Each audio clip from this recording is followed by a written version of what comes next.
Lord. ये आने वाला प्रभु यीशु मसीह की बड़ी बहुत नाम है, सब बहुत लोग लवकरात लवकर येणाऱ्या प्रभू येशू ख्रिस्ताच्या अति पवित्र नावामध्ये सर्वांना ख्रिस्ती अभिवादन।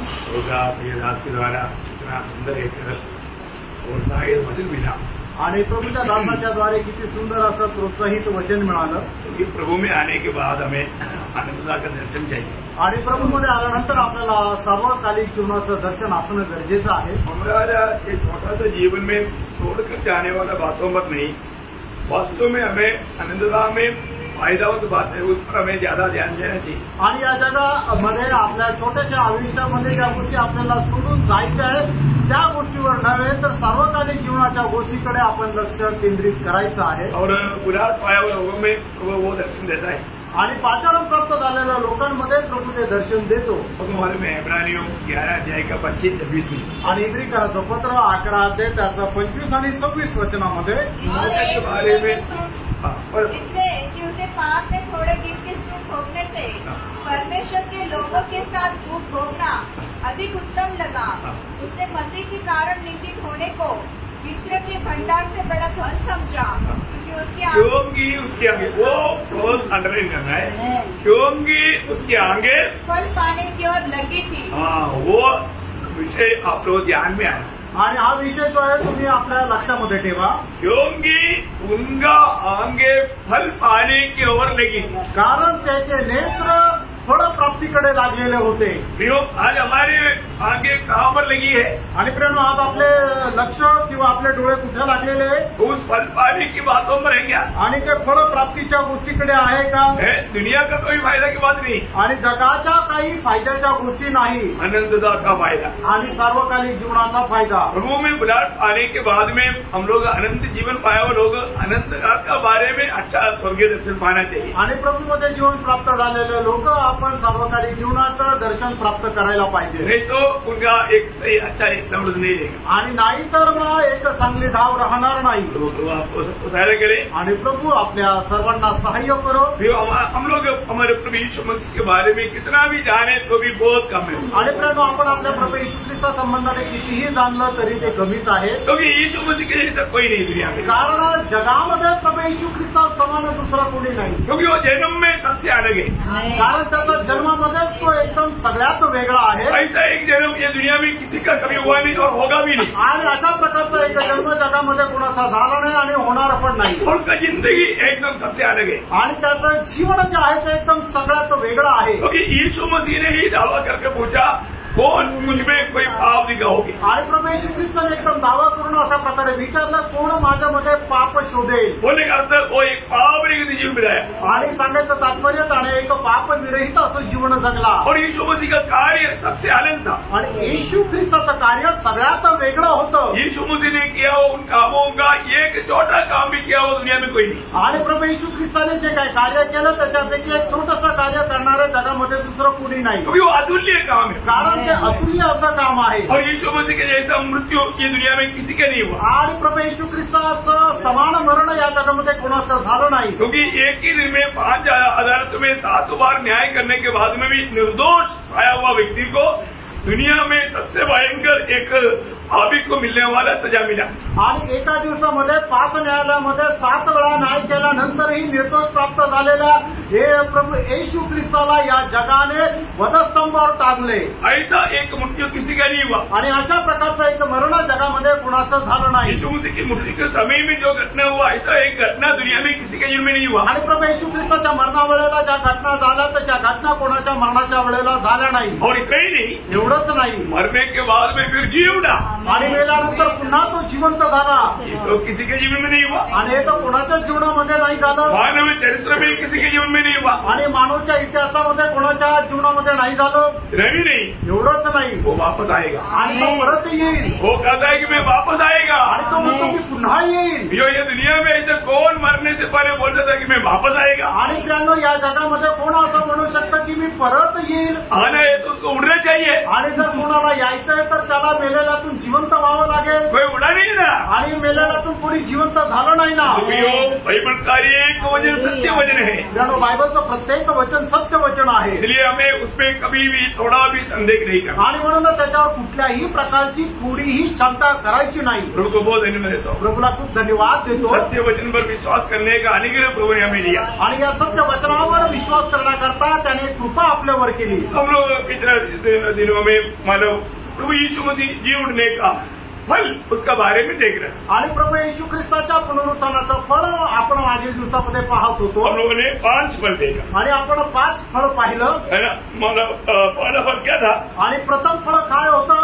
पिताओं को या पूर्वों को दिया वो वायदा प्रभु ने पूरा किया. आणि पूर्वजांना दिलेलं जे अभिवचन आहे ते प्रभूने पूर्ण केलं. दूसरा क्या था. आणि दुसरं काय होतं. यीशु मसीह परमेश्वर का पुत्र है ये बात को घोषणा किया गया. आणि प्रभू येशू ख्रिस्त परमेश्वराचा पुत्र आहे या गोष्टीची घोषणा केली गेली. और तीसरा क्या है. आणि तिसरं काय आहे. पापी जन को भी परमेश्वर धर्मी बनाने के लिए उनकी धार्मिकता के खातिर यीशु मसीह की उड़ा. आणि पापी मनुष्याला नीतिमान बनवण्याकरता त्यांच्या नीतिमत्वाकरता प्रभू येशू ख्रिस्त पुनरुत्थित झाले. और 4वीं बात क्या था. आणि चौथी गोष्ट काय होती. एक पापी उद्धार पाने के लिए इस पुनरुत्थान का विश्वास उसके लिए जरूरी है. आणि एक पापी व्यक्ती तारण प्राप्त करण्याकरता प्रभू येशू ख्रिस्ताच्या पुनरुत्थानावर विश्वास ठेवणं गरजेचं आहे. और 5वीं बात क्या था. आणि 5वी गोष्ट काय होती. जो उद्धार पाया वो व्यक्ति का उद्धार कभी भी नष्ट नहीं होगा. आणि ज्याचं तारण झालं त्याला कधीही ते तारण नष्ट होणार नाही. कारण क्या है. त्याचं कारण काय आहे. प्रभु हमारे लिए विनती करता. प्रभू आपल्याकरता विनंती करतो. तो आज हम 6, 7, 8, 9 ऐसा 3-4 पॉइंट देखेंगे. आणि 6, 7, 8, 9 असे 3-4 पॉइंट आपण पाहू. प्रभु यीशु मसीह की पुनरुत्थान हमारे लिए एक नया जीवन दिलाने का आदर्श है. आणि प्रभू येशू ख्रिस्ताचं पुनरुत्थान आपल्याला एक नवीन जीवन जगण्याकरता आदर्श आहे.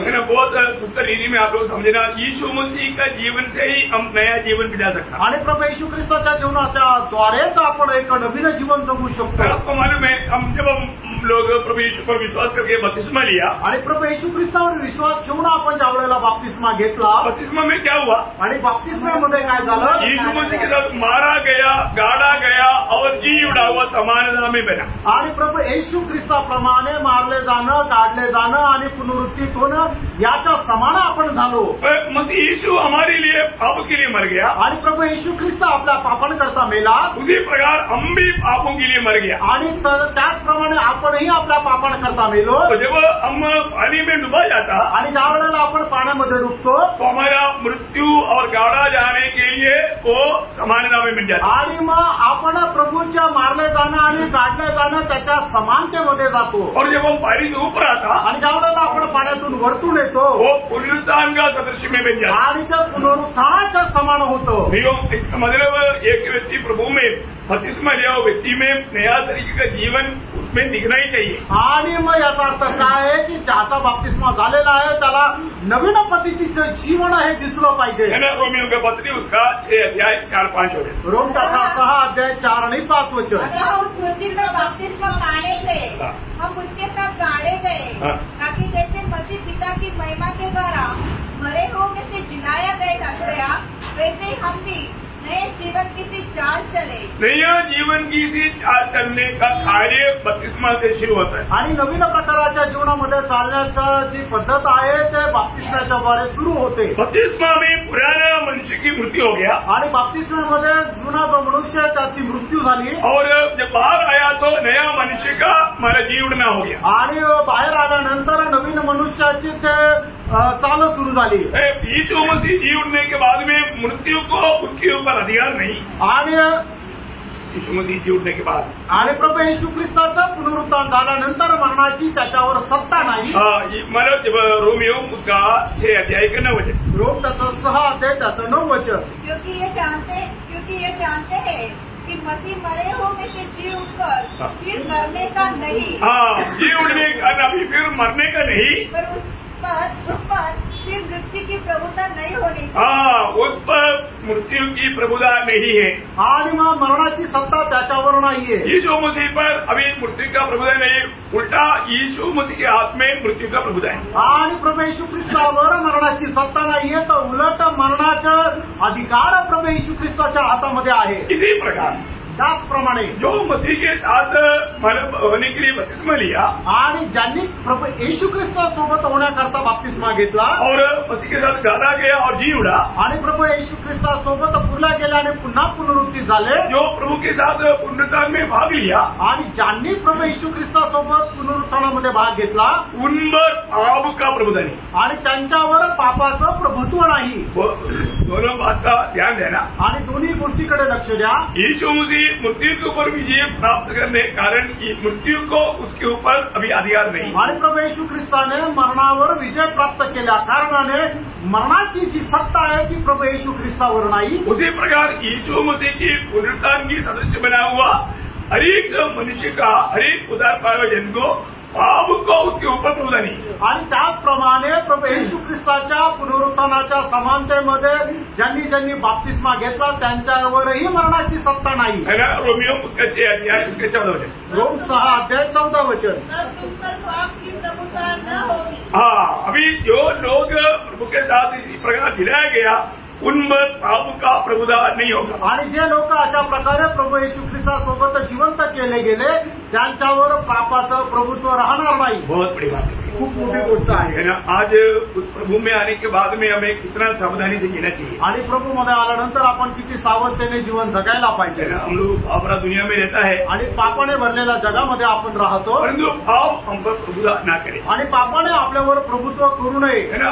प्रभु की आत्मा के अधीन हमेशा अपने आप को करते जाना हमारे कर्तव्य है। आणि नेहमी आपण स्वतःला प्रभूच्या आत्म्याच्या अधीन करत जाणं गरजेचं आहे। ओके, 7वीं पॉइंट, आणि 7वा मुद्दा मतलब मसीह को हमारा प्रभु करके जो अंगीकार करने का नेव है। आणि येशू ख्रिस्ताला आपला प्रभू म्हणून स्वीकारण्याचा तो एक पाय आहे। मतलब पुनरुत्थान यीशु मसीह को हमारा प्रभु मानने का एक नेव है। आणि पुनरुत्थान जे आहे ते येशू ख्रिस्ताला आपला प्रभू मानण्याचा एक पाय आहे। ये बात ध्यान से पढ़ना, रोमियो 14 अध्याय 7 से 9। आणि रोम त्याचा 14 अध्याय 7 ते 9 वचन। क्योंकि हमने से न तो कोई अपने लिए जीता है न कोई अपने लिए मरता है।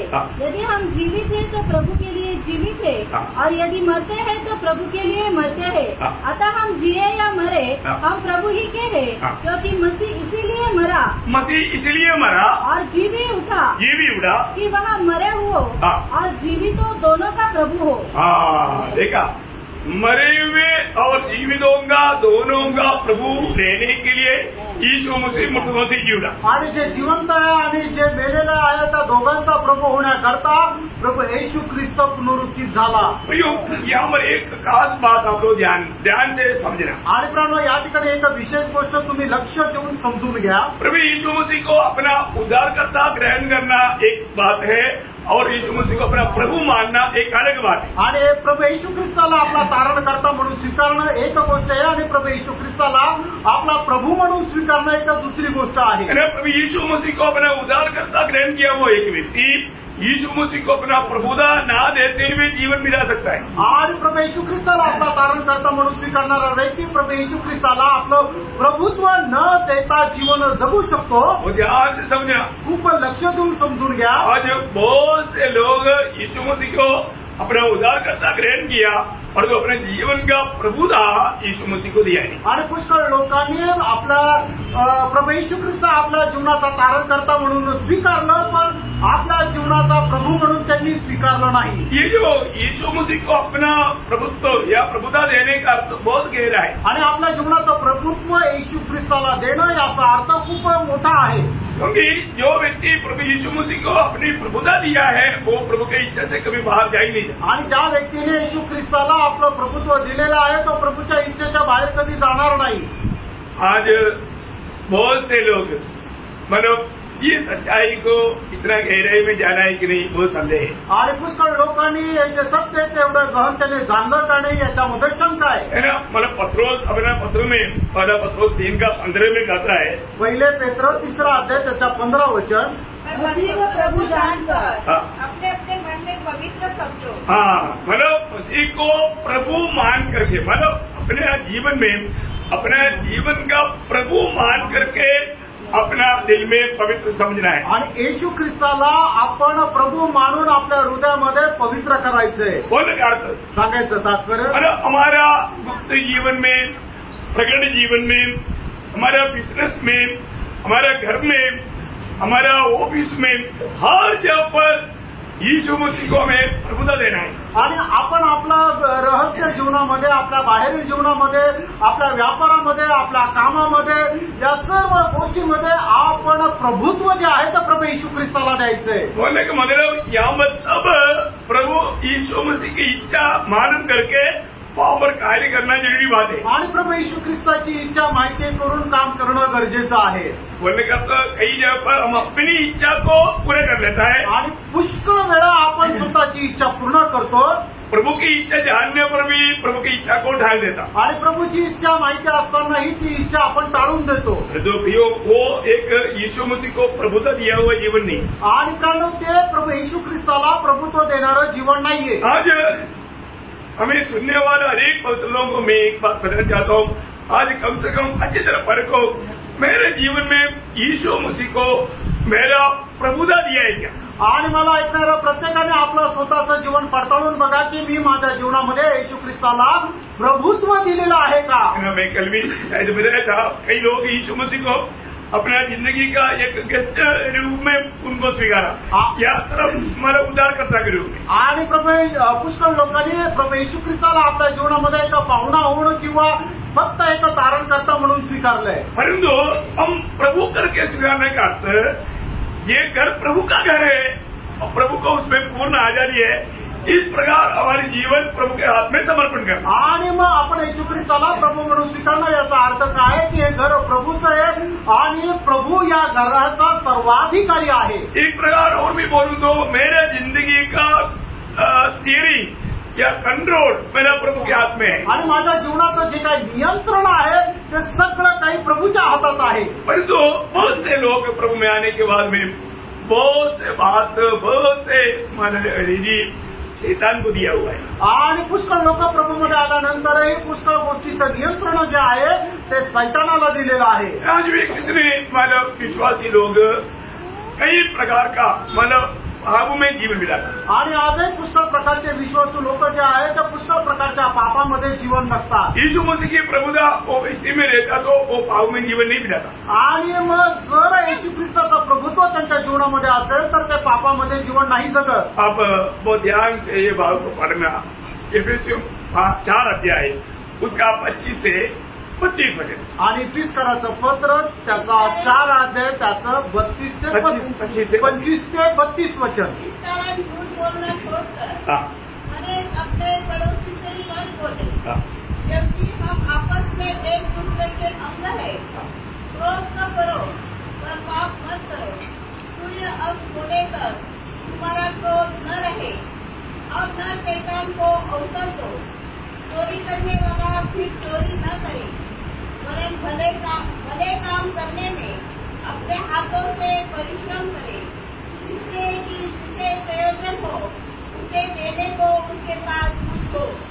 कोई गंदी बात तुम्हारे मुंह से न निकले, पर आवश्यकता के अनुसार वही निकले जो उन्नति के लिए उत्तम हो, ताकि उससे सुनने वालों पर अनुग्रह हो।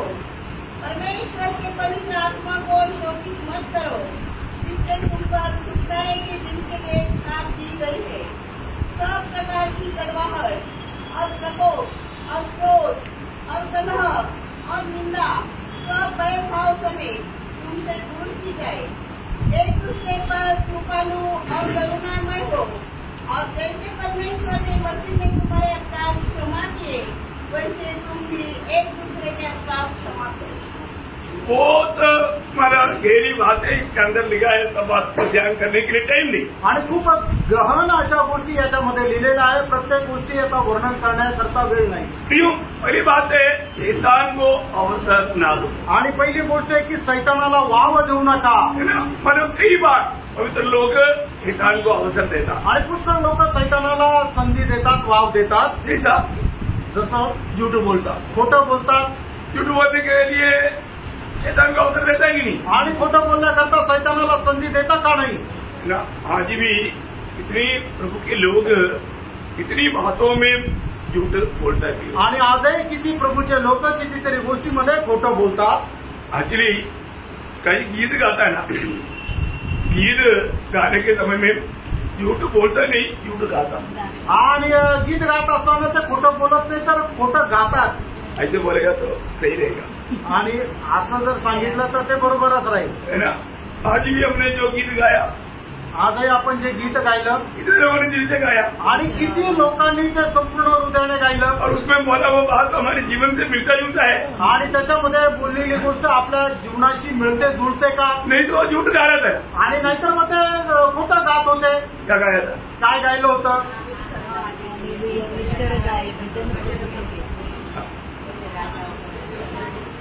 कोई राजा होंगे, राजा इसके चरणों में तो आवाज आ। हाँ, उसके ये गीत गाने के समय में भी मैं प्रभु की उपस्थिति में आया, वो बोध में नहीं गाया। आणि गीत गात असताना सुद्धा मी आता त्या राजाचा जो आहे त्याच्या उपस्थितीमध्ये मी आलोय या उद्देशाने, किंवा हे समजून ते गायले नाही। मतलब आप गीत को थोड़ा सा आप मनन करके देखो, आपने जो गाया सच में आत्मा में गाया या आप जो गाया झूठ गाया? आणि मग ते तुम्ही थोडंसं आत्म्यामध्ये म्हणून करून बघा, तुम्ही जे गीत गायलं ते आत्म्यामध्ये गायलं का खोटं गायलं?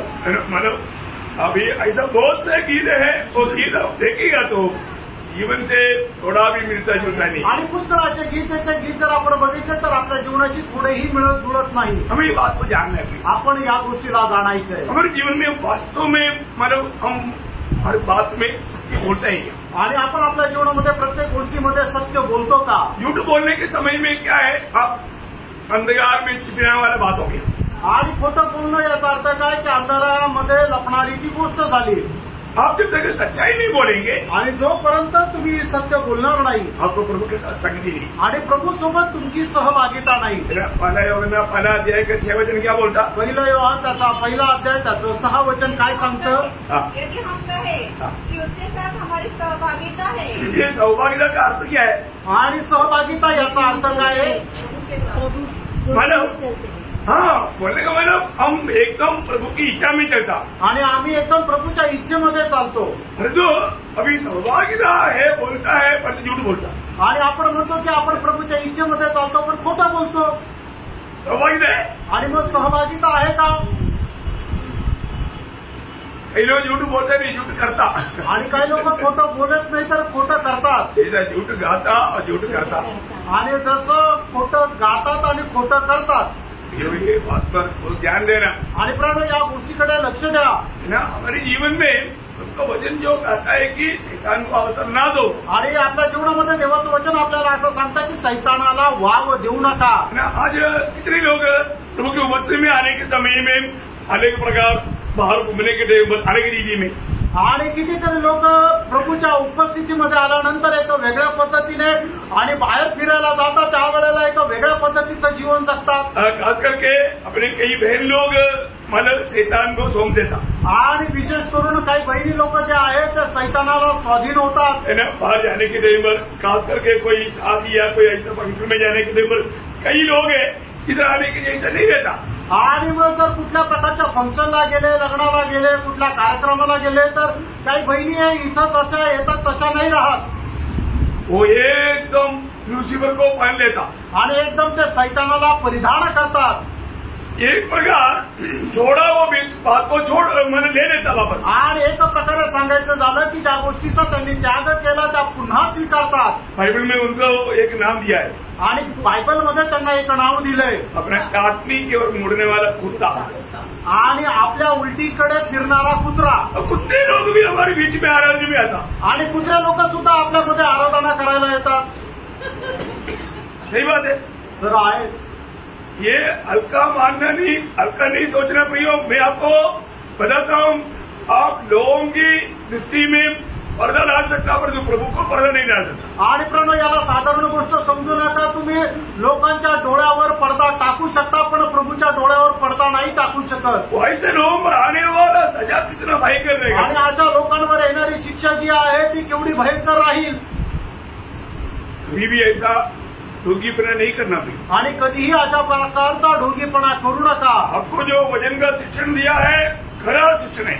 आणि जे वचनाचं शिक्षण तुम्हाला दिलेलं आहे ते खरं शिक्षण आहे और आखिरी तक उसमें बना रहना। आणि शेवटपर्यंत त्याच्यामध्ये स्थिर रहा। आप कभी भी किसी का ईदी लेकर के या किसी की जैसा बनने के लिए कोशिश ना करें। आणि कधीही तुम्ही कोणाची पद्धत पाहून कोणाप्रमाणे होण्याचा प्रयत्न करू नका। आप चाहे ऐसा कोई बंटनों में भी नहीं गया चलेगा, लेकिन आप शैतान को अवसर दे करके जाएगा तो प्रभु का आत्मा को शोभित करके आप अपने जीवन में भयंकर रीति में गिरावट भी जाएगा। आणि तुम्ही कुठल्या अशा प्रकारच्या कार्यक्रमाला नाही गेले तरी सुद्धा चालेल, पण तुम्ही प्रभूला प्रसन्न न करता पवित्र आत्म्याला जर तुम्ही दुःख दिलं तर मग ते किती वाईट राहील। कई लोग ऐसे चलते हुए उनको शैतान कब्जा किया और वो प्रभु से दूर हो गया। बहुत पैसे बातें, मैं अभी व्यक्ति का नाम नहीं लेता, परंतु अभी वो यहाँ पर अभी आ रहा है। आणि काही लोक आहे की त्यांनी अशा प्रकारे प्रभूला दुःख दिलं आणि सैतानाने त्यांचा ताबा घेतला आणि मग अशा प्रकारे त्यांनी काम केलं आणि तरी सुद्धा ते आता मंडळीमध्ये येत आहे। परंतु सही प्रकार में मंत्रावट है कि नहीं मुझे नहीं मालूम। आणि खरोखर त्यांचा पश्चाताप त्यांचा योग्य रीतीने आहे का नाही मला माहित नाही। परंतु प्रियो, आपने सच में आप उद्धार पाया है, आपने जो त्यागा सच्चाई जान करके उसको वापस कभी नहीं लेना, नहीं तो उल्टी खाने वाला कुत्ता है ना, उल्टी खाने वाला, उल्टी कौन खाता? कुत्ता। आप त्यागा वो बात को वापस लेना प्रभु का दृष्टि में कितना निकृष्टता है, भयंकर पाप है। आणि मग ज्या गोष्टीचा तुम्ही त्याग केलेला आहे पुन्हा त्याच गोष्टी स्वीकारणं याचा अर्थ काय होतं की ज्या गोष्टीला तुम्ही उलटी केलेली तीच तुम्ही पुन्हा खाता। सावधान रहना आणि सावध रहा। हरेक लोगों को अपना लेखा देना है आणि प्रत्येकाला आपापला हिशोब द्यायचा आहे। अभी यहाँ पर बोलता है कि आप झूठ नहीं बोलना, या ठिकाणी म्हटलं की तुम्ही खोटं बोलू नका, क्रोध नहीं करना, आणि तुम्ही रागावू नका, चोरी नहीं करना, चोरी करू नका, और जो नहीं चाहिए वैसा वचन बात नहीं करना आणि तुम्ही जे बोलायला नको ते असं बोलू नका है। हम दूसरे की आत्मिक उन्नति की बात करना, आणि जे आपण बोलायचं की ज्याच्याद्वारे दुसऱ्याची आत्मिक उन्नती होईल। हो, हम लोग कितना सावधान रहना प्रिय। आणि मित्रांनो आपण किती सावध राहायचंय। एक दूसरे को क्षमा करना, आणि एकमेकांना क्षमा करा। आपको मालूम है जब मत्ती 18 अध्याय में यीशु मसीह ने एक बड़ा दृष्टांत बनाया, आणि मग ते 18 अध्यायामध्ये प्रभू येशू ख्रिस्ताने एक मोठा दृष्टांत सांगितला। एक व्यक्ति 10 करोड़ रुपया मला कर्ज देना था, आणि एका व्यक्तीला 10 करोड रुपये कर्ज चुकवायचं होतं। तो स्वामी ने उनको, उनका परिवार को मला बंद करने के लिए, जेल में डालने के लिए बोला। आणि मग स्वामीने काय केलं की त्याला आणि त्याच्या परिवाराला बंदीगृहामध्ये टाकण्याकरता सांगितलं। तो उन्होंने स्वामी से विनती किया, आणि मग त्याने आपल्या स्वामीकडे विनंती केली, स्वामी जरूर मैं दे दूंगा, मुझे थोड़ा और समय दे दे, ऐसा बोल करके उन्होंने विनती की। आणि मग त्याने खूप विनंती केली की मला थोडासा अजून वेळ दे, तुमचे पैसे मी निश्चितच चुकवेल। स्वामी ने उनको समय नहीं, उनको माफ ही कर दिया। आणि स्वामीने त्याला वेळ नाही तर त्याचं कर्जच माफ केलं। जो हम देखते हैं कि वो व्यक्ति जो बाहर निकला आणि तो व्यक्ती ज्या वेळेला बाहेर निघाला तो उसको सिर्फ 1000 रुपया देने वाला एक व्यक्ति, आणि फक्त 1000 रुपये त्याला चुकते करायचे होते, 1000 रुपयाचा कर्जदार एक व्यक्ती भेटला। अच्छा, ये जो 10 करोड़ रुपया माफ पाया वो व्यक्ति कौन है? आणि 10 करोड ज्याला माफी मिळाली तो व्यक्ती कोण आहे?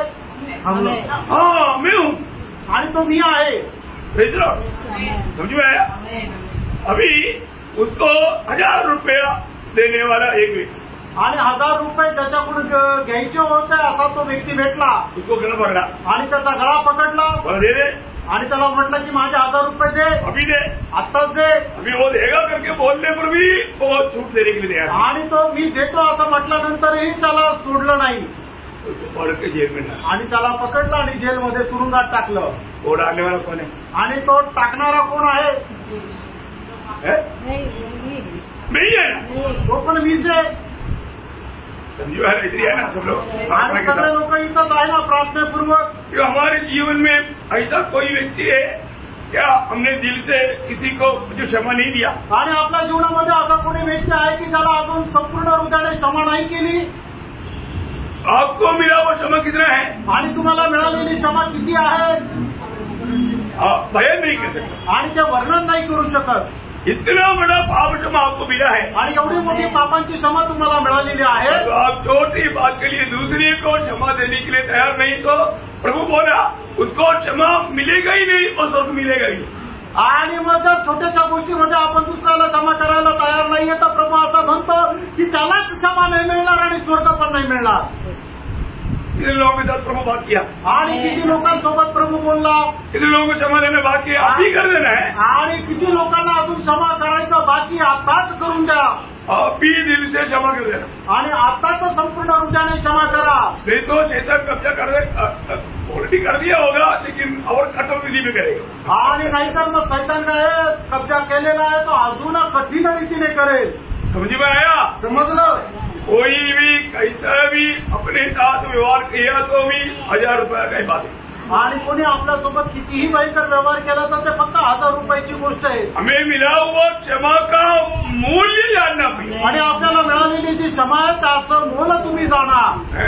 को कहने के लिए बहुत बात हो सकता है आणि आपल्याला बोलण्याकरता पुष्कळ गोष्टी राहतील, और जो प्रभु से जो हमने पाया उसके सामने कुछ भी नहीं। आणि प्रभूपासून आपण जे मिळवलं त्याच्यासमोर हे काहीच नाही। तो अभी ये बात हमें समझना चाहिए आणि या गोष्टी आपण समजून घ्यायला पाहिजे। मला इसका मतलब यीशु मसीह मरकर जी उड़ा, किसने जी उड़ा? आणि येशू ख्रिस्त मेलेल्यातून जिवंत झाला, का झाला? हमारा प्रभु बनकर रहने के लिए। आणि आपला प्रभू होऊन राहण्याकरता। ये 7वां पॉइंट क्या है? आणि 7वां मुद्दा काय आहे? प्रभु यीशु मसीह मृतकों से जी उड़ा इसलिए कि हमारा सबका प्रभु बनकर रहने के लिए। आणि येशू ख्रिस्त मेलेल्यातून जिवंत झाला तो यासाठी की तो आपल्या सर्वांचा प्रभू होऊन राहावं। आज यीशु मसीह सचमुच में मेरा प्रभु है क्या? आणि आज खरोखर प्रभू येशू ख्रिस्त जो आहे तो माझा प्रभू आहे का? बहुत ध्यान से सुन रहा, आणि खूप लक्ष देऊन समजून घ्या। इसके बारे में बोलने के लिए बहुत विषय है, मैं अभी नहीं, मैं और एक टाइम पर वो बात भी बताऊंगा। आणि याच्या संबंधाने बोलण्याकरता पुष्कळ विषय आता नाही तर दुसऱ्या वेळेला सांगेल। हाँ, तो ये अभी मैं 8वां पॉइंट बदलूंगा, आज पॉइंट खत्म करना इसलिए। आणि आज 8वां मुद्दा सांगतो। 8वां पॉइंट क्या आपको मालूम? आणि 8वां मुद्दा काय माहिती का? यीशु मसीह की पुनरुत्थान हमारा पुनरुत्थान का प्रूफ है। आणि येशू ख्रिस्ताचं पुनरुत्थान हे आपल्या पुनरुत्थानाचा पुरावा आहे। बोलने का मतलब जो भी लोग प्रभु यीशु मसीह पर विश्वास किया वो प्रभु यीशु मसीह के आगमन में जी उठेगा। आणि जेवढ्या लोकांनी प्रभू येशू ख्रिस्तावर विश्वास केला त्या प्रभूच्या आगमनामध्ये पुनरुत्थित होतील, जिवंत होतील। अभी सबका पुनरुत्थान जरूर है आणि निश्चितच सगळ्यांचं पुनरुत्थान आहे। धर्मियों का पुनरुत्थान भी है, पापियों का पुनरुत्थान भी है, पुनरुत्थान है ही। आणि नीतिमानाचं सुद्धा पुनरुत्थान आहे आणि पापाचं सुद्धा पुनरुत्थान आहे, प्रत्येकाचा पुनरुत्थान आहे। लेकिन हमारे प्रति बोलेगा तो हम प्रभु की गुप्त आगमन में उड़ा ले जाएगा, ये बात का सबूत ही है प्रभु यीशु मसीह का हमारे लिए जी उड़ना। आणि प्रभू येशू ख्रिस्ताच्या गुप्त आगमनामध्ये आपण ज्यांनी विश्वास केलेला आहे ते उठविले जाईल, याचं प्रमाण हेच आहे की प्रभू येशू ख्रिस्त मेलेल्यातून जिवंत झाला। क्योंकि यीशु मसीह जी उड़ा, कारण येशू ख्रिस्त जिवंत झाला। यीशु मसीह जी उड़ा, वो उसके बारे में हमने शुरुआत में पढ़ा था, पहले कुरिन्थी उसका 15 अध्याय का 20 वचन में। पहिले कुरिन्थीकराचं पत्र 15 अध्याय त्याचं 20 वचन। सचमुच मसीह मुर्दों में से जी उठा है और जो सो गए हैं उनमें वह पहला फल हुआ। पहला फल बोलेगा तो दूसरा फल भी है। आणि प्रभू येशू ख्रिस्त मेलेल्यातून जिवंत झाला आणि तो प्रथम फळ असा झाला। प्रथम फळ याचा अर्थ काय? दुसरं फळ सुद्धा आहे। त्याचं 23 वचन वाचा। परंतु हर एक अपनी बारी बारी से पहला फल मसीह। आपको मालूम है पहला फल, आपको मालूम है जब खेती काटता है तो पहला फल याजक के पास अर्पण करने के लिए लेकर आना पड़ता है। आणि मग ज्या वेळेला शेतामध्ये पिकाची कापणी केली जाते तर त्याच्यामध्ये येणारं जे प्रथम फळ आहे ते याजकाकडे घेऊन यायचं। और उसका फल उतना ही फल है क्या? आणि याचा अर्थ तेवढंच फळ आहे का? नहीं, और बहुत फल है। आणि अजून पुष्कळ असे फळ आहे। उसका पहला फल मंदिर में लाया आणि त्याचं फळ प्रथम फळ जे आहे ते मंदिरामध्ये आणलं। उसी प्रकार अभी पहला फल स्वर्ग में पहुंच गया आणि त्याचप्रमाणे प्रथम फळ जे आहे ते स्वर्गामध्ये पोहोचलं। तो बाकी फल भी पीछे आने वाला है आणि उरलेलं फळ सुद्धा पाठीमागे येणार आहे। ना जब रोमियो का पत्र 8 अध्याय का 11 वचन। रोम 8 अध्याय त्याचं 11 वचन। यदि उसका आत्मा जिसने यीशु को मरे हुए में से जिलाया तुम्हें बसा हुआ है। देखा उसके आत्मा जिसको प्रभु ने मरे हुए में से जिलाया अगर तुम्हें बसा हुआ है तो जिसने मसीह को मरे हुए में से जिलाया वो तुम्हारी नश्वर देहों को भी अपने आत्मा के द्वारा जो तुम्हें बसा है है जिलाएगा। गारंटी प्रभु का वचन कहता है कि तुम्हारा भी पुनरुत्थान होगा। आणि मग ज्याने प्रभू येशू ख्रिस्ताला मेलेल्यातून जिवंत केले त्याचा आत्मा जर तुमच्यामध्ये आहे तर तो तुम्हाला सुद्धा मेलेल्यातून जिवंत करेल, ही प्रभूची एकदम गॅरंटी आहे। वो प्रभु ने हमारे लिए दुनिया की मध्य में फालस्तीन देश में एक कब्र खुला छोड़ दिया आणि प्रभूने आपल्यामध्ये जगाच्या मध्यामध्ये पॅलेस्टीन देशामध्ये एक कबर उघडी ठेवली। क्यों खुले छोड़ा?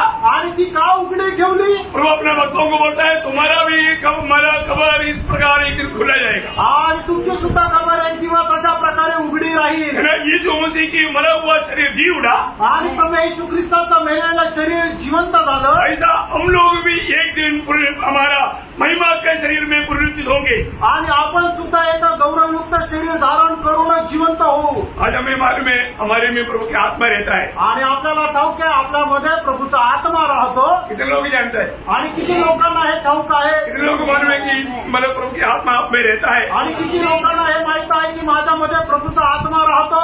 बहुत बार ये समझ ना रह करके लोग जीता है आणि पुष्कळ वेळा ही समज न ठेवता लोक जीवन जगतात। अब एक तो वजन ये वजन वगैरह ऐसे क्यों बढ़ाता है आपको आपका दिल में बैठने के लिए। आणि वचन तुम्हाला काय वाचायला सांगतो ते एकदम चांगल्या प्रकारे तुमच्या हृदयामध्ये कोरल्या जाण्याकरता।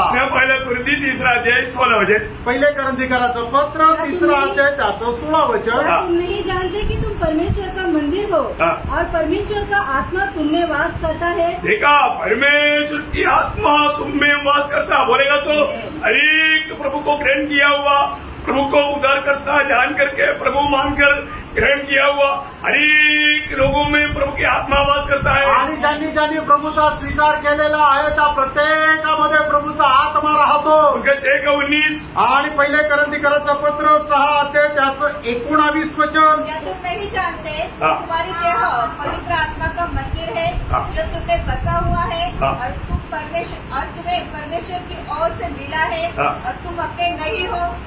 देखा, तुम अपनी नहीं, तुम अभी पवित्र आत्मा का मंदिर है, तुम प्रभु का बन गया है, तुम एक दिन जिलाए जाएगा। आणि तू आता स्वतःचा नाहीये तर तू पवित्र आत्म्याचं एक मंदिर आहे आणि तू उठविला जाशील। मला कुरिन्थी 6 अध्याय 14 वचन, पहिले करंथीकराचं पत्र 6 अध्याय 14 वचन। परमेश्वर ने अपनी सामर्थ से प्रभु को जिलाया और हमें भी जिलाएगा। हमें भी जिलाएगा। यीशु मसीह को जिलाने वाला पिता हमें भी जिलाएंगे। आणि प्रभू येशू ख्रिस्ताला जिवंत करणारा स्वर्गीय पिता आपल्याला सुद्धा जिवंत करेल। वो हमें ऐसा एक महिमा का शरीर मिलने जा रहा है आणि अशा प्रकारे एक गौरवाचं शरीर आपल्याला भेटायला जाणार आहे, जिसमें कोई बीमारी नहीं आणि ज्याच्यामध्ये कुठल्या प्रकारचा आजार पण नाही। अभी थोड़ा बुढ़ापा आ गया तो बैठने में, चलने में, दौड़ने में, सीढ़ी चढ़ने में बहुत प्रकार का तकलीफ है। आणि थोडंसं म्हातारपण आल्यानंतर उठण्यामध्ये, बसण्यामध्ये, शिड्या चढण्यामध्ये, पळण्यामध्ये खूप त्रास होतो। शरीर में कई प्रकार का दुख है आणि शरीरामध्ये पुष्कळ प्रकारचा त्रास आहे। शरीर में कई प्रकार का बुढ़ापा आ जाता आणि शरीरामध्ये पुष्कळ प्रकारचं म्हातारपण येतं। आखिर एक दिन मृत्यू भी आ जाता आणि शेवटी एक दिवस मरण सुद्धा येतं। ये शरीर पूर्ण रूप में बदलने जा रहा है आणि हे शरीर संपूर्णरित्या बदललं जाणार आहे। वो शरीर में कभी बीमारी नहीं आएगा आणि त्या शरीरामध्ये कुठल्या प्रकारचा आजार पण येणार नाही, फिर कोई दर्द नहीं आएगा आणि मग कुठल्या प्रकारचा त्रास राहणार फिर नाही, कोई दुख नहीं रहेगा। आणि मग कुठल्या प्रकारची वेदना राहणार वो नाही। शरीर कैसे रहेगा? ते शरीर कसं राहील? है ना, फिलिपियों का पत्री उसका 3 अध्याय का 20-21 वचन। आणि फिलिपकराचं पत्र त्याचा 3 अध्याय 20 आणि 21 वचन। और हमारा स्वदेश स्वर्ग पर है और हमें उद्धार करता प्रभु यीशु मसीह की वहाँ से आने की बात जो रहे हैं वह अपनी शक्ति के उस प्रभाव के अनुसार, वो अपनी शक्ति की उस प्रभाव के अनुसार जिसके द्वारा वह सब वस्तुओं को अपने वश में कर सकता है, हमारी दीनहीन देह का रूप बदलकर, हमारा दीनहीन देह का रूप बदलकर अपनी महिमा के देह के अनुकूल बना देगा। वाह, कितना सुंदर बात है आणि किती सुंदर गोष्ट आहे। कितने लोग ये आशा है आणि किती लोकांना ही आशा आहे। प्रियो, अगर आपका उद्धार हुआ है तो ये आशा आपका जीवन में काम करेगा। आणि प्राण तुमचं तारण झालेलं आहे तर ही भाषा तुमच्या जीवनामध्ये कार्य करेल. प्रभु अपना वचन पूरा करेगा आणि प्रभू आपलं वचन पूर्ण करेल. लेकिन हम प्रभु के साथ जाने की एक सच्चा तैयारी चाहिए. आणि प्रभू सोबत जाण्याची एक खरी तयारी असली पाहिजे. जैसे आमोस 4:12 में लिखा है, आणि ज्याप्रमाणे आमोस 4:12 लिहिले, तू अपनी प्रभु को स्वीकारने के लिए तैयार हो जाओ. आणि तू आपल्या प्रभूचा स्वीकार करण्याकरता तयार हो. है ना, कहीं से तैयार होना. आणि कसं तयार व्हायचंय? है ना, दूसरा पत्रोस उसका 1 अध्याय का 3-4 वचन. दुसरे पेत्र 1 अध्याय 3 आणि 4 वचन. क्योंकि उसकी ईश्वर सामर्थ्य हाँ, सब कुछ जो जीवन और भक्ति से संबंध रखता है, हाँ, हमें उसी की पहचान के द्वारा दिया है. हाँ, इसने हमें अपनी ही महिमा हाँ, और सद्गुण के अनुसार बुलाया है, हाँ, जिनके द्वारा उसने हमें बहुमूल्य हाँ, और बहुत ही बड़ी प्रतिज्ञा दी है, हाँ, ताकि इसके द्वारा हाँ, तुम उस प्रभाव से छूटकर हाँ, जो संसार में बुरी अभिलाषा से होती है, हाँ. ईश्वरीय स्वभाव के संभागी हो जाओ. बोलने का अर्थ प्रियो, जो प्रभु की आगमन की बाट जो होने वाला व्यक्ति हमेशा ईश्वरीय स्वभाव में दिन प्रतिदिन बदलते जाना. आणि प्रभूच्या आगमनाची जो कोणी व्यक्ती वाट पाहत राहतो तो दिवसेंदिवस ईश्वरीय स्वभावामध्ये बदलत जातो. उसकी प्रबंध प्रभु ने उद्धार पाए हुए लोगों में किया है. आणि त्याच्या करता उपाययोजना तारण प्राप्त झालेल्या लोकांमध्ये प्रभूने केलेली आहे. आज कांदक यीशु मसीह के स्वभाव में बदलते जाता है, ये बात को हमें परखना है. आणि कुठपर्यंत प्रभू येशू ख्रिस्ताच्या स्वभावामध्ये मी बदलत जातो हे आपण स्वतःला पडताळायचंय. यीशु मसीह बोला मैं नम्र और दीन. आणि प्रभू येशू ख्रिस्ताने म्हटलं मी नम्र आणि दीन आहे. तो माना नम्र कैसे बनेगा? आणि आपण नम्र कसं होणार? ऐसा चुप जाएगा नम्र बनेगा? आणि असा कोणासमोर खाली वाकून राहिलं म्हणजे आपण नम्र राहू का? ऐसे से हाथ जोड़ेगा नम्र बनेगा? आणि आपण दुसऱ्यांसमोर आपण हात जोडले तर आपण नम्र राहू का? ये सब बाहर का कपड़ा है. आणि हे सर्व बाहेरील कपटपणा आहे. नम्रता का अर्थ क्या है? आणि नम्रपणाचा अर्थ काय आहे? हम लोग बहुत बार सुनता है. आणि पुष्कळ वेळा आपण ऐकतो ना. कभी ऐसा कोई सवाल भी पूछने से अच्छा रहता. आणि मग कधी कधी असा प्रश्न विचारला तर चांगलं राहतं. मैं सोचता है कि सब लोगों को समझ में आ रहा है, इसलिए फिर बताने की जरूरत नहीं पड़ती. आणि मला असं वाटतं सगळ्यांना समजत आहे म्हणून त्याची व्याख्या सांगण्याची गरज नाही राहत. नम्र बनने का अर्थ बताओ. आणि नम्र होणं याचा अर्थ काय? आपने इतना साल सुना ना. आणि एवढं वर्ष तुम्ही ऐकलं ना. नम्र बनने का था. हाँ, हक के लिए नहीं, है? अपने हक के लिए नहीं. अपने हक के लिए लड़ना है क्या? करेक्ट. देखो, प्रभु की बात को मानना आणि परमेश्वराच्या आज्ञाचं पालन करणं वो है नम्रता. आणि ते आहे नम्रपणा. प्रभु की बात न मानना घमंड है. आणि प्रभूची आज्ञा न पालन करणं गर्व आहे. समझ में आया? समजलं? मैं सरल रीति में आपको समझा रहा हूँ. आणि सरळ रीतीने मी तुम्हाला सांगतो. जो व्यक्ति बात नहीं मानता वो घमंडी है. घमंड नम्रता का खिलाफ है. आणि जो कोणी आज्ञेचं पालन करत नाहीये तो गर्विष्ठ आहे. गर्विष्ठ जे आहे तर नम्रपणाच्या विरोधात आहे. और जो व्यक्ति बात मानता है वो नम्र है. आणि जो व्यक्ती आज्ञेचं पालन करतो तो नम्र आहे. इसलिए बोला ना, बच्चे की नहीं तो बनना. आणि म्हणून म्हटलं ना लहान मुलाप्रमाणे होणं. बच्चे के बाद क्या? आणि लहान मुलाची गोष्ट काय? बात मानता. आज्ञा पालन करतो. आज का बच्चा नहीं. आजकालचे मुलं नाही. आज का बच्चा कहाँ पर बात मानता भाई. आणि आजकालचे मुलं कुठे ऐकतात? इतना बच्चों में भी इतना रिलेशनशिप काम करता. आणि मग मुलांमध्ये सुद्धा एवढा बंडाचा आत्मा कार्य करतो. कोई सोच ही नहीं सकता. आणि विचारच करू शकत नाही. लोगों का आक्षेप देखेगा तो हम लोग को तो मतलब एकदम सही नहीं पाता. आणि मुलांची वागणूक जर बघितलं तर आम्ही सहन नाही करू शकत. मैं बोलता हूँ आज से 100 साल पहले का कोई बूढ़ा आज अगर गिरती से दुनिया पे आ गया तो उसी टाइम उसको हार्ट अटैक हो जाएगा. आणि 100 वर्षाचा म्हातारा चुकून जर आता जिवंत राहिला आणि त्याने जर मुलांची वर्तणूक पाहिली तर त्याला हृदयविकाराचा झटका येईल. क्योंकि कोई सह नहीं पाएगा फिर. आणि कारण कोणी सहन करू शकणार नाही. क्योंकि लोग बात मानता ही नहीं है ना. आणि लोक ऐकतच नाही ना, अपनी अकेला स्वभाव में चलता है. आणि आपल्या हट्टी स्वभावामध्ये चालतात. उपयोग घमंड नहीं करना, नम्र बनना. आणि प्रणव गर्व करू नका, नम्र व्हा. यीशु मसीह नम्र नीन था. आणि प्रभू येशू ख्रिस्त नम्र आणि लीन होता. फिर माना नम्रता में कई उसका स्वभाव विशिष्ट क्या है कि वो अपने हक के लिए नहीं लड़ता, वो बात ऐसी से बहुत बातें है। आणि नम्रपणाचा स्वभाव वेगवेगळा आहे की तो आपल्या हक्कासाठी लढत नाही असं वेगवेगळं आहे. लेकिन नम्र बोलेगा तो हर बात को मानना. आणि नम्र म्हटलं म्हणजे प्रत्येक आज्ञेचं पालन करणं. आज मैं कहाँ तक प्रभु को मानता है, आज मी कुठपर्यंत प्रभूचं ऐकतो.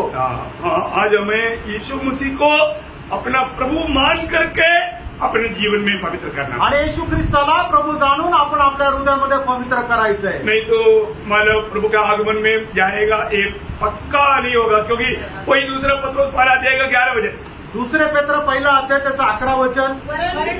तुम हमारे हाँ प्रभु और उद्धारकर्ता यीशु मसीह के हाँ. अनंत राज्य में बड़े आदर के साथ प्रवेश करने पाओ. अगर ईश्वरीय स्वभाव में दिन प्रतिदिन आप बढ़ते जाता है तो प्रभु के आगमन में आप बड़े आदर के साथ स्वर्गीय प्रवेश कर पाएगा. आणि ईश्वरीय स्वभावामध्ये जर तुम्ही वाढत जात आहात तर प्रभूच्या आगमनामध्ये खूप आदरासह प्रवेश कराल. मैं वहां पर बाकी बड़े विस्तार से अभी बोलने की जरूरत नहीं, क्योंकि आप लोग बात को जाएंगे. आणि आता विस्तार रीतीने सांगण्याची गरज नाही कारण तुम्हाला ठाऊक आहे. आखिरी पॉइंट भी बोलकर मैं करूंगा. आणि 9वा मुद्दा सुद्धा सांगून या ठिकाणी मी थांबेन. मैंने प्रभु यीशु मसीह का पुनरुत्थान सारी दुनिया के लिए एक चेतावनी है. आणि प्रभू येशू ख्रिस्ताचं पुनरुत्थान संबंध जगाकरता एक सावधानतेचा इशारा आहे. वो क्या मालूम है? आणि ते काय माहिती का? मानो हर एक मनुष्य को भविष्य में एक न्याय है. आणि भविष्यामध्ये प्रत्येक मनुष्याचा एक न्याय आहे. एक दिन परमेश्वर धर्म के साथ जगत का न्याय करेगा. आणि प्रभू नीतीने एक दिवस जगाचा न्याय करेल.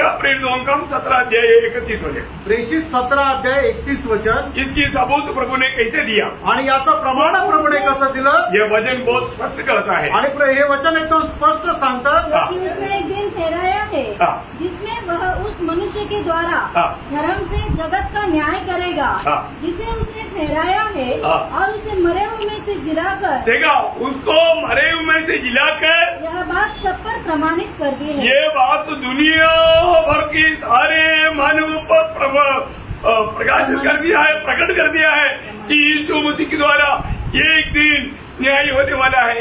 आणि मग प्रभू येशू ख्रिस्ताला मेलेल्यातून जिवंत केल्याच्याद्वारे पिता परमेश्वराने या गोष्टीचं प्रमाण सर्व जगाला करून दिलेलं आहे की प्रभू येशू ख्रिस्ताच्याद्वारे एक दिवस या जगाचा न्याय होणार आहे. आपको मालूम है, पिता अभी किसी का न्याय नहीं करेगा. आणि पिता आता कोणाचा न्याय नाही करणार. क्यों नहीं करेगा? का नाही करणार? उसका कारण यूहन्ना 5:22 में प्रभु ने कहा. आणि त्याचं कारण योहान 5:22 वचनामध्ये प्रभूने म्हटलं पिता किसी का न्याय नहीं करता, परंतु न्याय करने का सबका पुत्र को सौंप दिया है कि सब लोग जैसे पिता का आदर करते हैं वैसे ही पुत्र का भी आदर करें. हाँ, देखा, पुत्र का भी सब लोग आदर करने के लिए पिता किसी का न्याय नहीं करता. आणि पुत्राचा सुद्धा सर्व लोकांनी आदर करण्याकरता पिता कोणाचा न्याय नाही करत. एक बात जानना पड़ेगा. आणि एक गोष्ट जाणार, न्याय कैसे करेगा? आणि न्याय कसा करेल? रोमियो 2:16. रोम त्याचा 2 अध्याय 16 वचन.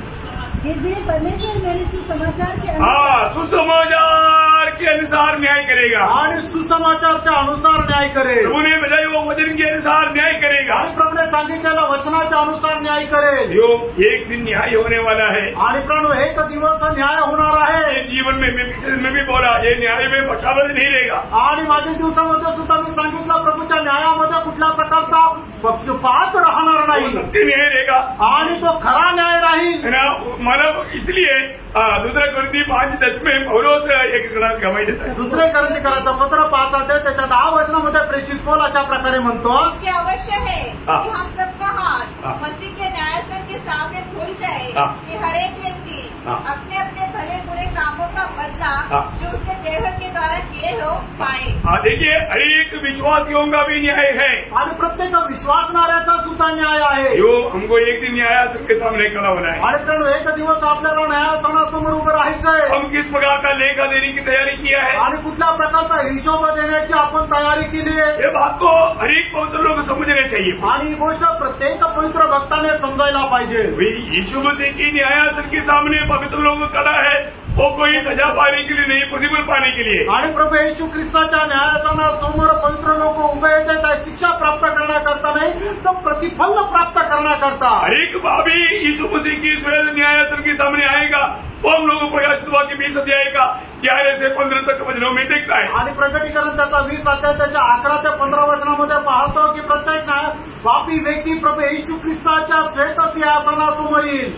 उसका उन लोग नरक में जाने का कारण क्या है? आणि ते लोक नरकामध्ये जाण्याचं कारण काय आहे? 15 वचन में लिखा है, त्याच्या 15 वचनामध्ये लिहिले उनका नाम जीवन का किताब में नहीं। त्यांचं नाव जीवनाच्या पुस्तकामध्ये नाही। जो एक व्यक्ति का जीवन का किताब में नाम आना है तो जो जीवन है यीशु मसीह, उस यीशु मसीह को अपने जीवन में स्वीकारना है। आणि एका व्यक्तीचं नाव जीवनाच्या पुस्तकामध्ये जर यायचं आहे तर जो जीवन प्रभू येशू ख्रिस्त आहे त्याचा त्याने स्वीकार करायचा आहे। आज इसी बाइबल के सुनने वालों में कितने लोगों ने जीवन पाया? आणि या ठिकाणी बसलेल्यापैकी किती लोकांनी जीवन मिळवलेलं आहे? जीवन पाया वो लोग स्वयं सिंहासन के सामने नहीं जाएगा। आणि ज्याला जीवन मिळालेलं आहे तर श्वेत सिंहासनासमोर न्यायासाठी जाणार नाही। परंतु जिन्होंने अभी तक जीवन नहीं पाया, आणि ज्यांनी अजूनपर्यंत जीवन नाही मिळवलेलं, आज आपका मृत्यु हो गया, आणि कारण आज जर तुमचं मरण आलं तर आ जाएगा कुठे जाणार? श्वेत सिंहासन के सामने। आणि त्या श्वेत सिंहासनासमोर उधर से कहाँ जाएगा? आणि तिथून कुठे जाणार? अनंत काल का नरक में। आणि अनंत कालच्या नरकामध्ये। सोच लो भैया, विचार करा फ्रेंडो, अभी भी यीशु मसीह हमारे पास खड़ा है आणि अजूनही प्रभू येशू ख्रिस्त आपल्या जवळ आहे, और वो आपको प्यार करता है, आणि तो तुमच्यावर प्रेम करतो, वो आपके जीवन में आना चाहता है। तो तुमच्या जीवनामध्ये येऊ इच्छितो। परंतु आप ज्योति से बढ़कर अंधकार को प्यार करता है, इसलिए यीशु मसीह को बोलता है बाद बाद बाद, अभी नहीं बाद। आणि अंधारापेक्षा तुम्ही ज्योतीपेक्षा अंधारावर प्रेम करता म्हणून तुम्ही प्रभू येशू ख्रिस्ताला म्हणता नंतर नंतर नंतर। क्यों नहीं यीशु मसीह को दिल देता? आणि येशू ख्रिस्ताला हृदय का देत नाही? यीशु मसीह के साथ जीना आपको अच्छा नहीं लगता। येशू ख्रिस्तासोबत जीवन जगणं तुम्हाला चांगलं नाही वाटत। इतना भयंकर बात है ना, आणि किती भयंकर गोष्ट आहे ना। हमारे यूहन्ना का सुसमाचार 3 अध्याय का 18 से 20 वचनों में अब पढ़ेगा तो उसका भेद समझ पाएगा। आणि योहान त्याचा 3 अध्याय त्याच्या 18 ते 20 वचन वाचलं तर त्याचं रहस्य तुम्हाला समजेल। जो उस पर विश्वास करता है उस पर दंड की आज्ञा नहीं होती, परंतु जो उस पर विश्वास नहीं करता वो दोषी ठहर चुका, इसलिए कि उसने परमेश्वर के एक लौटे पुत्र के नाम पर विश्वास नहीं किया। और दंड की आज्ञा का कारण यह है, दंड की आज्ञा का कारण यह है कि ज्योति जगत में आई है, देखा, जो यीशु मसीह जगत में आया और मनुष्य ने अंधकार को होगा तो शैतान को या पाप को ज्योति से अधिक प्रिय जाना। देखा, यीशु मसीह से बढ़ करके शैतान को या शैतानी कामों को प्रिय जाना, प्रिय चाहना। क्योंकि उनके काम बुरे थे। देखा, बुरे काम करने वाला यीशु मसीह को दिल नहीं देता। आणि मग प्रकाश जगामध्ये आला तरी सुद्धा त्यांनी अंधकारावर प्रेम केलं, कारण का? त्यांची कृत्य वाईट होते, त्यांनी प्रभू येशू ख्रिस्तावर प्रेम नाही केलं। जो कोई बुराई करता है, जो कोई बुराई करता है वह ज्योति से बैर रखता है। देखा, कितने लोग ज्योति से बाहर करता, आणि किती लोक प्रकाशाचा द्वेष करतात, बाहर करता, अंधेरा अच्छा लगता है, आणि तुम्हाला अंधार चांगला वाटतो ना? अंधेरा अंधकार चांगला वाटतो, अंधेरा अच्छा लगता है, अंधकार चांगला वाटतो ना? ज्योति अच्छा नहीं लगता है। आणि प्रकाश नाही आवडत ना? यीशु मसीह को जिसने दिल नहीं दिया वो बोलता है यीशु से अच्छा हमें अंधेरा। आणि मग ज्यांनी प्रभू येशू ख्रिस्ताला आपलं हृदय दिलं नाहीये ते काय सांगतात? अंधकार आम्हाला आवडतो। आप शायद बोलता नहीं लेकिन करता वही। आणि कदाचित तुम्ही हे बोलून नसेल दाखवत पण करून दाखवतात। यीशु मसीह कितनी बार आपके पास आकर खड़खड़ाया, आणि येशू ख्रिस्त कितीतरी वेळा येऊन तुमचा दरवाजा ठोकला। यो इतना प्यारा है यीशु मसीह। आणि त्यानं एवढा प्रेमळ प्रभू येशू ख्रिस्त। गुड फ्राइडे को हमने सुना ना, आणि आपण उत्तम शुक्रवारच्या दिवशी ऐकलं ना, यीशु मसीह हमारे लिए कैसे कैसे दुख सहा, आणि येशू ख्रिस्ताने आपल्याकरता कसं दुःख सहन केलं, हमें बचाने के लिए, आपल्याला वाचवण्याकरता। फिर भी आप समझे नहीं, तरी तुम्हाला समजलं नाही, वो प्रेम नहीं जाना, आणि ते प्रेम तुम्हाला नाही समजलं। आप यीशु मसीह को प्यार करता है प्रियो, आणि तुम्ही येशू ख्रिस्तावर प्रेम करता प्रियांनो, फिर भी आप यीशु मसीह को अपना दिल नहीं दिया। आणि तरी तुम्ही येशू ख्रिस्ताला आपलं हृदय नाही दिलं। इतना दुखदायी बात है। आणि किती दुःखदायक गोष्ट आहे। प्रियो, मृत्यू निश्चय है, समय निश्चय नहीं। आणि प्रियांनो, मरण निश्चित आहे पण वेळ निश्चित नाही। कभी भी मृत्यू आपको पकड़ेगा, आणि कधीही मरण तुमच्या जवळ येऊन पकडेल। उस समय में अरे प्रभु दास को बुलाओ या उसको बुलाओ, थोड़ा और एक बार प्रभु के बारे में सुनने दो, मुझे प्रभु को दिल देना है बोलने के लिए टाइम नहीं है। आणि मग प्रभूच्या दासाला बोलवा, अमुक व्यक्तीला बोलवा, आता मला प्रभू संबंधात ऐकायचं पण वेळ भेटणार नाही। उन्हें वो चांस दिया है, आणि प्रभूने पुष्कळ संधी दिलेली आहे। योग एक दिन नोहा का जहाज का द्वार बंद हुआ। आणि एक दिवस असा आला की नोहाचं जे जहाज आहे त्याचा दरवाजा बंद झाला सबको अंदर जाने के लिए मौका था आणि सगळ्यांना त्या जहाजामध्ये जाण्याची संधी होती। तो जब बंद हो गया आणि ज्या वेळेला ते जहाजाचा दरवाजा बंद झाला पानी आया, पाणी आलं। शायद मुझे मालूम नहीं, ये मेरा ओपिनियन है, ऐसे बाइबल में नहीं लिखा, बहुत लोग आकर के टकराया होगा।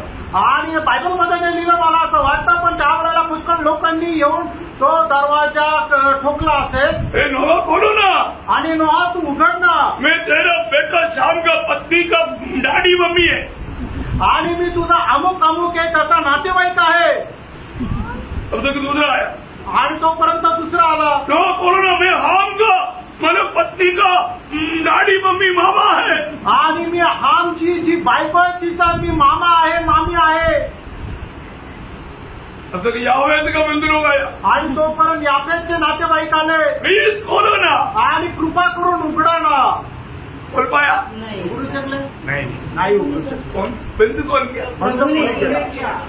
प्रभूने केला। ऐसा इकदार का भी टाइम बंद होने जा रहा आणि असं तारणाची वेळही आता संपणार आहे। है। बंद होने के बाद कितना भी चिल्लाओ प्रियो कोई फायदा नहीं, आणि बंद झाल्यानंतर कितीही ओरडा काही उपयोग नाही। अभी तक बंद नहीं, आतापर्यंत बंद नाहीये, अभी प्रवेश करने का मौका है। अजूनही प्रवेश करण्याची संधी आहे। ये मौका खो दिया तो हो सकता है प्रियो नोहा का दिन की जैसा आपका भी चांस नष्ट हो जाएगा। आणि ही संधी जर तुम्ही वाया घालवली तर होऊ शकतं नोहाच्या दिवसाप्रमाणे तुमचाही नाश होईल। दूसरा तेसलोनिकी 12 अध्याय का 6 से 10 वचन। दुसरं तेसलोनिकराचं पत्र त्याचा पहिला अध्याय 6 ते 10 वचन। क्योंकि परमेश्वर के निकट यह न्याय है कि जो तुम्हें क्लेश देते हैं उन्हें बदले में क्लेश दे, और तुम्हें जो क्लेश पाते हो हमारे साथ चैन दे।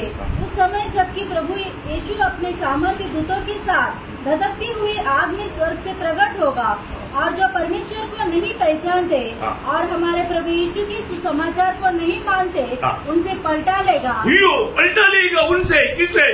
सुसमाचार नहीं मानने वालों। आणि मग जे सुवार्तेचा स्वीकार करत नाहीये प्रभु त्यांचा झाडा घेईल। आगे वे प्रभु के सामने से और उसकी शक्ति के तेज से दूर होकर अनंत विनाश का दंड पाएंगे। यह उस दिन होगा जब वह अपने पवित्र लोगों में महिमा पाने और सब विश्वास करने वालों में आश्चर्य का कारण होने को आएगा, क्योंकि तुमने हमारी गवाही पर विश्वास किया। एक बात जानना, ये अभी प्रभु बार बार आपको संधि दे रहे हैं, आणि वारंवार प्रभु आपल्याला संधी देत आहे। हमारा प्रभु आने वाला है, आपला प्रभु येणार आहे, कभी भी आएगा, आणि केव्हा पण येईल। है ना। प्रभु यीशु मसीह की पहले आगमन के बारे में जो भविष्यवक्ता लोगों ने बोला था, वही लोगों ने भी यीशु मसीह की दोबारे आगमन के बारे में बहुत से बार बताया है। आणि प्रभू येशू ख्रिस्ताच्या पहिल्या आगमनासंबंधाने ज्यांनी घोषणा केली होती त्याच लोकांनी प्रभू येशू ख्रिस्ताच्या दुसऱ्या आगमनासंबंधाने ही घोषणा केली। प्रियो, अगर उन लोगों का पहले आगमन के बारे में बोला हुआ वचन ऐसे कि ऐसे पूरा हुआ है, तो दोबारा आगमन के बारे में बोला हुआ बात भी पूरा होगा। आणि मग प्रभू येशू ख्रिस्ताच्या पहिल्या आगमनासंबंधाने त्यांनी केलेली भविष्यवाणी जर पूर्ण झाली तर त्याच लोकांनी प्रभूच्या दुसऱ्या आगमनासंबंधाने केलेली भविष्यवाणी पण पूर्ण होईल। बहुत से रेफरेंस है, अभी मुझे रेफरेंस बोलने के लिए भी टाइम नहीं, आणि खूप संदर्भ आहे ते बोलण्याकरता सुद्धा वेळ नाही। और इतना ही नहीं, एवढंच नाही, प्रभु यीशु मसीह स्वयं अपनी जी उठने के बारे में, वापस आने के बारे में बताया है। आणि प्रभू येशू ख्रिस्ताने स्वतः आपल्या पुनरुत्थान आणि पुन्हा येण्यासंबंधाने बोललेला आहे। इसका मतलब याचा अर्थ अगर वो भविष्यवक्ता लोगों का बोला हुआ बात अगर पूरा नहीं हुआ तो वो झूठा भविष्यवक्ता रह गया। आणि मग त्या संदेशांनी सांगितलेल्या ज्या गोष्टी पूर्ण नाही झालं तर मग त्या खोटे संदेश होतील। अगर प्रभु यीशु मसीह बोला हुआ जैसा प्रभु यीशु मसीह जी नहीं उड़ा होता तो यीशु मसीह झूठा रह गया। आणि प्रभू येशू ख्रिस्ताने ज्याप्रमाणे सांगितलं त्याप्रमाणे तो पुनरुत्थान झाला नसता तर तो सुद्धा खोटा ठरला असता। और प्रेरित लोगों को गवाही देता है प्रभु यीशु मसीह आएगा, यीशु मसीह अगर नहीं आया तो प्रेरित लोग भी झूठा रह गया। आणि प्रेषित लोक साक्ष देते की प्रभू येशू ख्रिस्त पुन्हा येणार आहे, आणि जर प्रभू येशू ख्रिस्त नाही आला तर प्रेषित लोक खोटे ठरतील। ये कोई भी खोटा नहीं, आणि प्रियानो यांच्यापैकी कोणीही खोटे नाही। प्रभु सच्चा है प्रियो, आणि प्रियानो प्रभू खरा आहे, भविष्यवक्ता लोगों की बात सच है, आणि ज्या संदेशाने सांगितलं ते खरे आहे, प्रेरितों ने कहा वो बात सच है। आणि प्रेषितांनी सांगितलेलं खरं आहे। इसलिए हमें क्या करना चाहिए? आणि म्हणून आपण काय करायला पाहिजे? हम उस दिन लज्जित होने लायक जीवन नहीं बिताना। आणि त्या दिवशी आपल्याला लाज वाटण्याचं कारण व्हावं असं जीवन आपण आता जगू नये। ये सारं वचन सुनने के बावजूद भी आणि सगळे वचन ऐकलेले असताना पहला योहन्ना दूसरा अध्याय 28 वचन में लिखा है, पहिला योहान दूसरा अध्याय 28 वचनामध्ये असं लिहिलंय, बालों को उसमें बने न हो कि जब वह प्रकट हो तो हमें हिला हो और हम उसके आने पर उसके सामने लज्जित न हो। हाँ, लज्जित नहीं होना प्रियो। आणि त्याच्या आगमनाच्या वेळेला आपल्याला लाज वाटण्याचं कारण होऊ नये। ना प्रभु आएगा आएगा बोल कर रहा और प्रभु आ गया, प्रभु घरों को लेकर गया और तू बोलने वाला इधर रह गया। आणि प्रभू येईल असं सांगितलं, पण प्रभू आला आणि या ठिकाणी लोकांना राहून गेले। यो हमारा सच्चा तैयारी है कि नहीं? आणि कारण आपली खरी तयारी आहे का नाही? आज प्रभु आ गया तो मैं भी प्रभु के साथ मिलेगा, ये बात का पक्का है कि हमारे है कि नहीं? आज प्रभू आला तर मी सुद्धा त्याच्यासोबत भेटेल या गोष्टीचा दृढ निश्चय आहे का नाही? प्रभु के साथ कौन रहेगा मालूम है? प्रभू सोबत कोण राहील माहिती का? उनका 3 गुण जरूर चाहिए आणि त्याच्यामध्ये 3 प्रकारचे गुण निश्चितच असले पाहिजे। वो वचन पढ़ करके मैं आज समाप्त करूंगा आणि ते वचन वाचून या ठिकाणी मी थांबेल। आज वाक्य 17 अध्याय के 14 वचन, प्रगटीकरण 17 अध्याय 14 वचन, क्योंकि वो प्रभुओं का प्रभु और राजाओं का राजा है और जो बुलाए हुए सुने हुए और विश्वासी है विश्वास योग्य वो लोग। उसके साथ है। देखिए ये 3 गुण प्रभु में आने के बाद में जरूर होना पाहिजे। आणि जे पाचारण प्राप्त झालेले, जे निवड प्राप्त झालेले आणि विश्वासू लोक, हे 3 प्रकारचे गुण असलेले लोक प्रभू सोबत राहतील। हम सब बुलाहट पाया उतना काफी नहीं, आणि आपल्याला फक्त पाचारण मिळालं एवढं पुरेसं नाही, हम चुना गया बोलने से काफी नहीं, आणि आपली निवड झाली एवढं बोलणं पुरेसं नाहीये। जो कार्य प्रभु ने हमें दिया उसमें हमें विश्वास योग्य रहना है। आणि जे काम प्रभूने आपल्याला करायला दिलं त्याच्यामध्ये आपण विश्वास योग्य राहायचं। आज हमारे जीवन कैसा है? आज आपलं जीवन कसं आहे? कोई लोग प्रभु के साथ रहेगा, आणि तेच लोक प्रभू सोबत राहतील, कई लोग प्रभु के आगमन में जाएगा, आणि तेच लोक प्रभूच्या आगमनामध्ये जातील, नहीं तो लज्जित हो जाएगा, नाहीतर ते लज्जित होतील। फर्क हो गई। फार खापरेल। आज मेरा अवस्था कहाँ पर है? आज माझी अवस्था कुठे आहे? है ना? प्रभु ने मुझे बुलाया, प्रभूने मला बोलवलं, प्रभु ने मुझे चुना, प्रभूने मला निवडलं, मुझे प्रभु ने उसका गवाह बनने के लिए नियुक्त किया, आणि त्याचा साक्षीदार होण्याकरता प्रभूने मला निवडलं। परंतु मैं विश्वास योग्य है क्या? मी विश्वास योग्य आहे का? मैं उसका गवाही देता है क्या? आणि मी त्याची साक्ष देतो का? मैं एक फलदायक जीवन बिताता है क्या? एक फलदायक जीवन जगतो का? अरे यीशु मसीह मुझ में महिमा पाता है क्या? आणि येशू ख्रिस्त माझ्यामध्ये गौरव प्राप्त करतो का? ये बात को पारखना, या गोष्टीला पारखा। कोई भी उस दिन लज्जित ना होने दे। आणि कोणीही त्या दिवशी लज्जित होऊ नये। तो आपको ये वचनों के द्वारा बहुत आशीष दे, या वचनाच्या द्वारे प्रभू आपल्याला खूप आशीर्वाद देव, प्रभु को महिमा मिले। प्रभूला गौरव मिळो। आमेन। आमेन।